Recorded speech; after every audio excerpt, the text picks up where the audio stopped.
Good morning, fellas. How you guys doing today? Morning.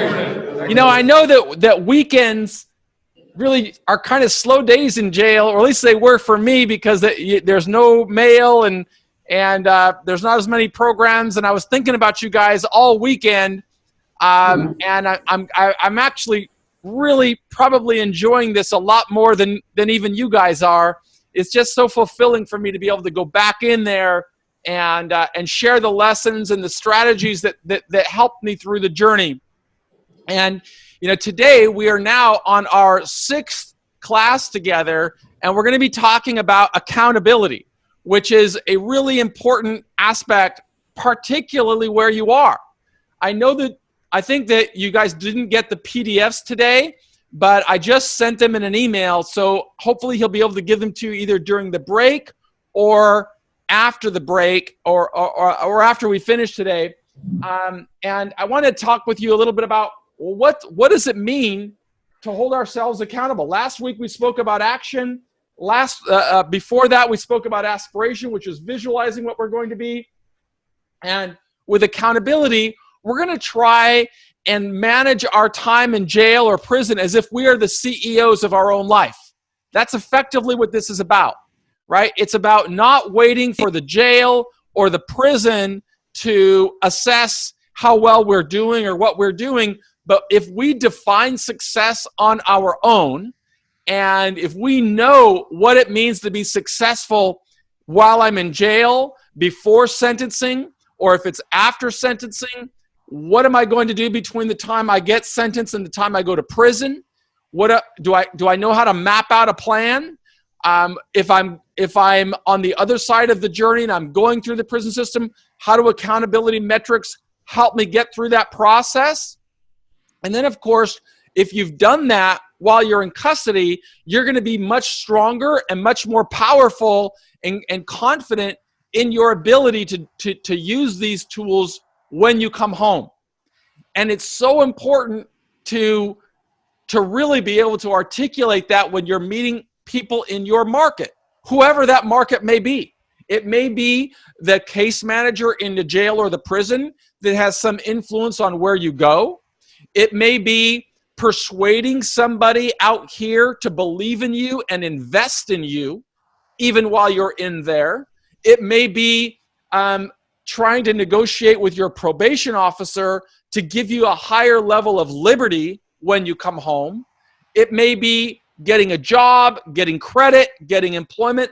All of these tools, all of these challenges become much easier if you guys start today investing the time and the energy in developing an accountability metric.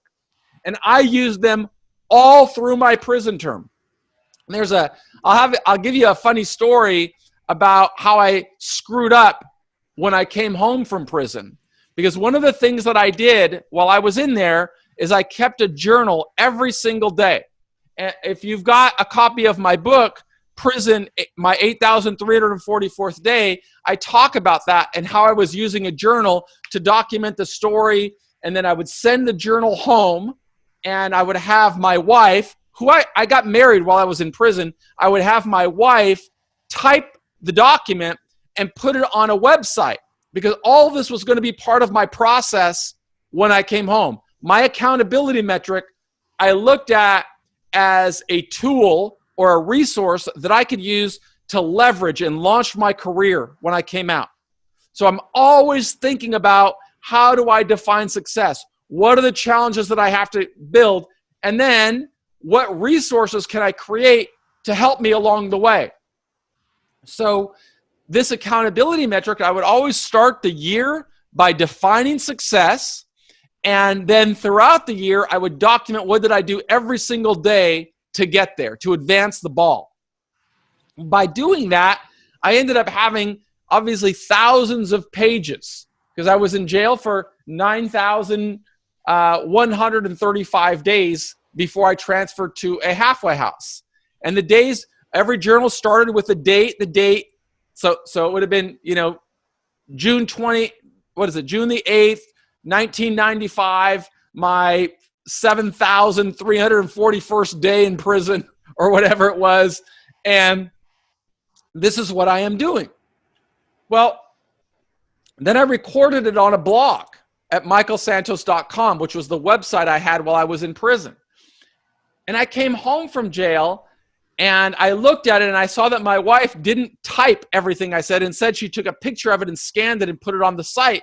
And that's not what I wanted. I wanted it to be typed because then it's searchable online and I would really be able to document everything. So remember, I'd been in jail for a long time, for more than 25 years. And I wanted to take, and the internet didn't exist. I didn't understand the internet. But I told her, well, you didn't do what I asked you to do. You took a picture instead of typing it. I need to take over this job. And so I took control of my website, but because I didn't know what I was doing with the internet, I ended up destroying all of my journals or a lot of my journals. Unfortunately, I still had the hard copies, but I can tell you that having those journals, even though I didn't have them digitally, I had the hard copies. Having those journals made an enormous difference in my life when I went to meet with my probation officer first, because I was able to show her how I documented my story. And I know we have the fella in the back, and I forgot his name. He's an accountant, and he's an expert. He's got to be an expert at keeping records like this.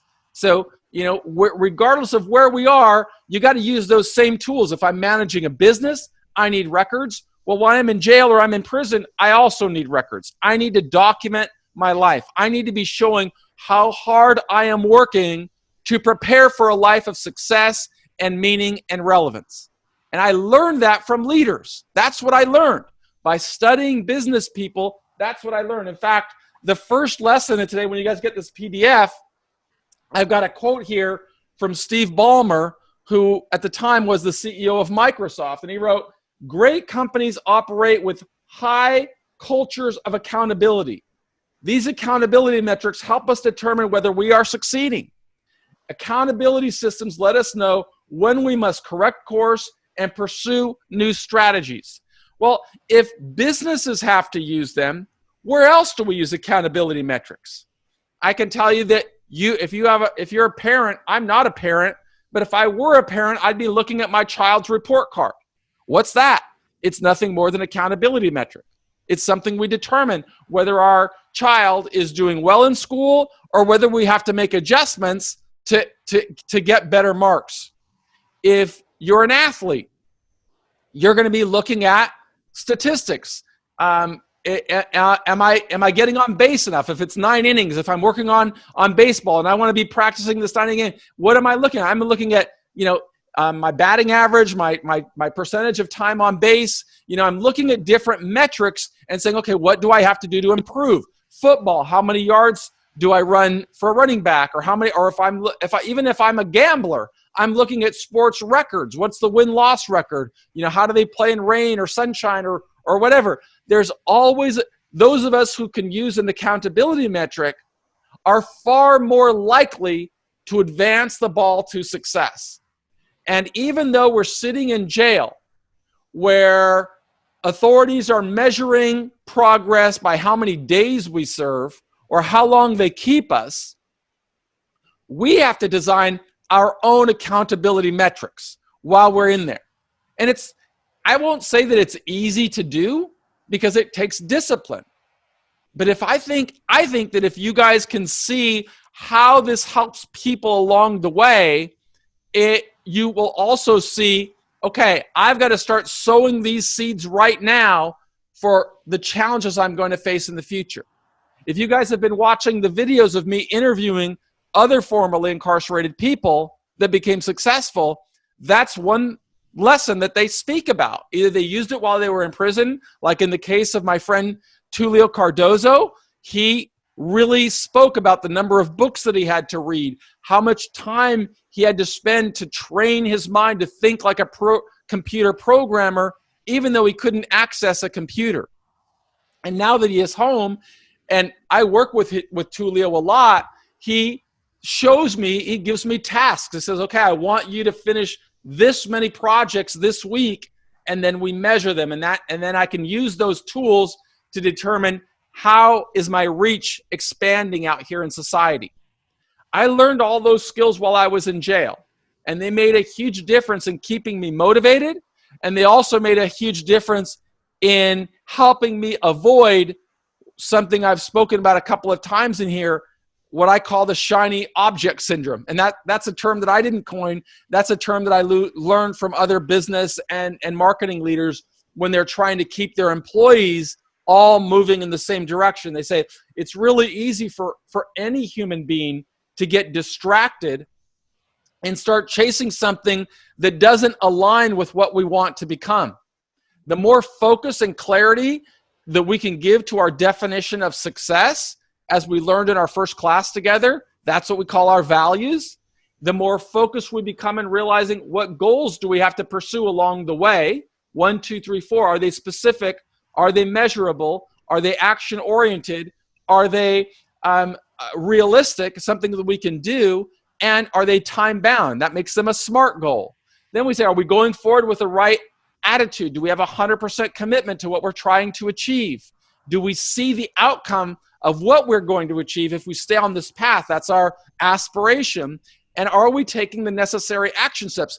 All those things are important, but if we don't have accountability metrics, we can lose our way.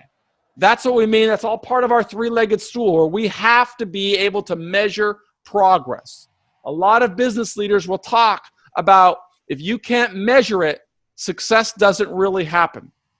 And every day I'm recording these new videos with business leaders, putting them on the back end of the site so that you can see how do business leaders use accountability metrics to drive their corporations, to make their businesses more successful. And when things fall off and when things fail, they've got to correct course, they've got to take action and advance the next one.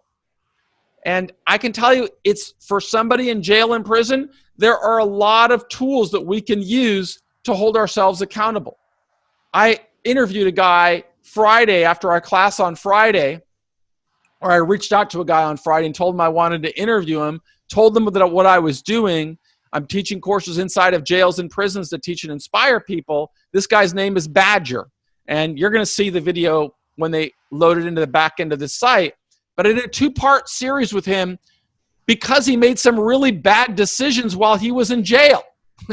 And some of you guys may know some of this. This guy got arrested when he was 17 years old on a driving violation. But because he felt that he was a tough guy, when he went in there on a 30-day jail sentence, 30 days, he made some decisions that resulted in him getting taken out of a pod where they have programming, and they put him inside of a pod that's for, people that are more active in criminal activities and so on. And then while he was in there, he got influenced by some of the tough guys in there. He started getting involved in the crime that exists in a jail. Somebody ended up dying, and this guy, instead of serving a 30-day sentence for a traffic violation, ended up spending 21 years in prison. And he tells this story now on this interview of how he looks back, and he says, the truth is, I just didn't have any direction when I was in that jail. I didn't know what to do with my life. And so I was looking for direction from other people who were telling me how to serve time. Well, the accountability metric is designed to do just that. It's to help you engineer your own path to a successful outcome as you define success. If the goal is to be, king of the TV and be able to move the television station to what you want, that's going to be a fundamentally different path than what it means to say, I want to get out of prison at the soonest possible time and be successful when I get out. The more we think about crystallizing what it means to be successful, the more we develop the right mindset. And the right mindset is what we need to overcome. That's what you get through all of the lessons in this book. Everything relates back to our mindset, but then we need to document a strategy, we need to create tools and tactics, and we need our own accountability metrics. Not the jail's accountability metrics. They've got their own. Not the prison's accountability metrics. They've got their own. We need to create our own accountability metrics. And I have given you one with that grid that I showed you, that measures, what does excellence look like in every aspect of this curriculum? What does excellence look like with regard to my definition of success? And you've got those different choices. I'm not going to grade you on it. You grade yourself based on how you define success. All I'm going to do is try to give you tools and resources that you can use to help you along the way by showing you and profiling other people who became out successfully. You've got an accountability metric to determine, well, where am I with regard to the goals that I am setting? Do they align with my values? You've got it with regard to your attitude. Am I a guy who says, well, nothing really matters in here while I'm in jail. It'll only matter when I go home. Or you could be the kind of guy that says, I make a 100% commitment. I take advantage of everything I can learn in here to advance the ball, knowing that growth and change comes in tiny, incremental stages. I'm doing it right now. By recording these videos, I am holding myself accountable. After I finish today, I'll have 2 more hours of video content that I'm going to have to spend probably 8 hours editing to chop into tiny pieces so I could send these lessons back into your course, but also so that I can share them with the types of leaders I want to interview and bring into the jail. So I never ask you guys to do anything I'm not doing, but we've got to take those action steps. They've got to relate to what we want to become. And it's funny, I'm getting a call right now. Say hi, Ro. I'm talking. So I'm getting a call right now. I'm teaching in the Mecklenburg jail right now, and this is somebody that I look to as a role model and mentor. She runs a program called Strong Prison Wives and Family, and she creates a video. How often, Ro? You're talking to the men right now in jail. Oh, so cool. Hi, I create videos 3 times a week, Monday, Wednesday, Friday. So she just told us she creates videos 3 times a week to teach and inspire family members how to support a loved one in jail and prison. And we've created a YouTube course together, which you guys are going to have. But Ro, I'm teaching right now, so I just wanted to take your call, and I'll call you after I finish teaching. I'm free all day, so take your time. Thanks. So I'm showing you everybody who's successful, they're always holding themselves accountable. Immediately, she said, I teach 3 times a day. That's what I do. And it's how I reach out and get more people to sponsor us and bring more content. My goal is to bring you new content every single day. That's going to require accountability metric on my part. And it's going to require you to do the same thing. You've got to be working every single day to build your life and position yourself so that you are prepared to come back to society strong, with your dignity intact, and with opportunities to prosper. I want to tell you a story about another guy that I just interviewed over the weekend who didn't do that, who didn't use an accountability metric effectively, and now he's going back to jail, not for new criminal conduct, but because he violated the terms of supervised release. And I really want to talk with you guys about that, because I think it's really important to be understanding these concepts as soon as possible. But I've already spoken for 25 minutes, and I like to limit these segment monologues to the most 20 minutes. So I'm going to stop right now and ask you guys to be interactive with me. And I want to talk about what you guys did over the weekend and what kind of ways you are able to use accountability metrics in your life, even where you are. And it doesn't matter what you use it for. Like, I know Hancock showed me his bicep last week. That didn't happen by accident. He's probably working out in there every day, doing push-ups or something along those lines. We've had 5 days of training. I'd like to hear from some of you guys about how accountability metrics can help you advance the ball with the goals we are striving to achieve. So if nobody comes up, I'm going to pause. If somebody comes up, we're going to talk about it. If nobody comes up, then I'll continue by telling you a story about somebody who failed.